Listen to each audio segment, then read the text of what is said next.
तेरी हिम्मत तेरी लड़ाई से जानी जाएगी, तेरी हिम्मत तेरी लड़ाई से जानी जाएगी और तेरी किस्मत तेरी पढ़ाई से जानी जाएगी। हेलो, गुड मॉर्निंग, कैसे हैं आप लोग? आशा करता हूं कि अच्छे ही होंगे। मैं धीरज सर आप लोग के बीच फिर से एक नया टॉपिक लाया हूं। आज का टॉपिक है स्ट्रक्चर ऑफ स्पर्म, यानी शुक्राणु की संरचना। तो आज हम लोग शुक्राणु के बारे में जानेंगे, स्पर्म होता क्या है। उससे पहले एक बच्चे ने एक क्वेश्चन किया था, बराबर मैंने क्लास में भी या कमेंट में भी बोलते रहते हैं, सर आप इतने पतले क्यों हैं, आप मोटे होते क्यों नहीं? बराबर आपको हमेशा देख रहे हैं, बस आप पतले हैं। तो मेरे पतले होने का एक बहुत बड़ा रीजन है, बहुत बड़ा कारण है। तो वो कारण हम बताना चाहेंगे आप लोगों को। जानते हैं ये कुरकुरे जो है, कुरकुरे और ये मिक्सचर यानी इसको डालबुट कहते हैं, तो ये कंपनी वालों की वजह से हम पतले हैं। क्यों पतले हैं? तो ये मिक्सचर और कुरकुरे वाले जो कंपनी वाले हैं उनके वजह से हम पतले हैं। कैसे? तो वे जो है अपने प्रोडक्ट पर जो है क्या करते हैं, लिखते क्या है, अतना प्रतिशत प्रोटीन, हतना प्रतिशत विटामिन, हतना प्रतिशत कैल्शियम, इतना प्रतिशत कार्बोहाइड्रेट। अब बताइए, हम यही सोच सोच कर लगातार 2 को 4 को 10 को खाते आ रहे हैं और यह प्रक्रिया कब से चल रहा है? लगभग 10 से 15 सालों से चल रहा है। हम सोच रहे हैं कि अब मोटाएंगे, अब मोटाएंगे, अब मोटाएंगे। हम यही सोच सोच कर रोज 10-10 को खाते हैं, अब फिर भी नहीं मोटाते। अब बताइए, इतना सच बोलते हैं कंपनी वालों ने कि हतना प्रतिशत विटामिन, हतना प्रोटीन, हतना एनर्जी। अब बताइए हम क्या करें? यही चक्कर में हम मोटा नहीं रहे हैं। लगातार हम कुरकुरे और मिक्सचर को हम रोज 10 को 20 को हम लेते हैं, लेकिन फिर भी कोई असर नहीं पड़ रहा है। बताइए, यही रीजन है। तो आइए हम आ रहे हैं अपने टॉपिक पर। स्पर्म के बारे में जानेंगे। स्पर्म क्या होती है? स्पर्म जो है यानी कि स्पर्म को नर युग्मक भी कहा जाता है, यानी मेल गैमेट भी कहा जाता है इसको। ठीक है, यानी कि मेल में जो युग्मक पाया जाता है, जो मेल में गैमेट पाया जाता है, युग्मक पाया जाता है, उसको हम क्या कहते हैं? नर युग्मक कहते हैं। तो आइए देखते हैं स्ट्रक्चर ऑफ स्पर्म, यानी कि शुक्राणु की संरचना। क्या है? शुक्राणु की संरचना। ये जो फिगर है वो क्या है? स्पर्म का फिगर है, यानी कि शुक्राणु का फिगर है। तो देखिए, ये जो शुक्राणु का जो फिगर है, ये ह्यूमन में जो मेल होता है, पुरुष होता है, उसके स्पर्म का फिगर है। तो इसके 3 पार्ट देखिए। ये जो बीच वाले पार्ट है इसको मिडिल पीस यानी कि मध्य भाग बोलते हैं। ठीक है, इसके मिडिल पीस है, यानी कि यहाँ से यहाँ तक इसको हम मध्य भाग यानी मिडिल पीस बोलते हैं। और ये जो आपको दिख रही है वो क्या है? टेल यानी कि पूंछ है।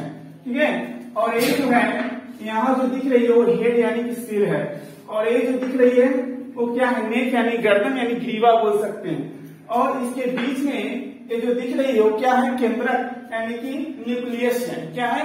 न्यूक्लियस यानी कि केंद्रक है।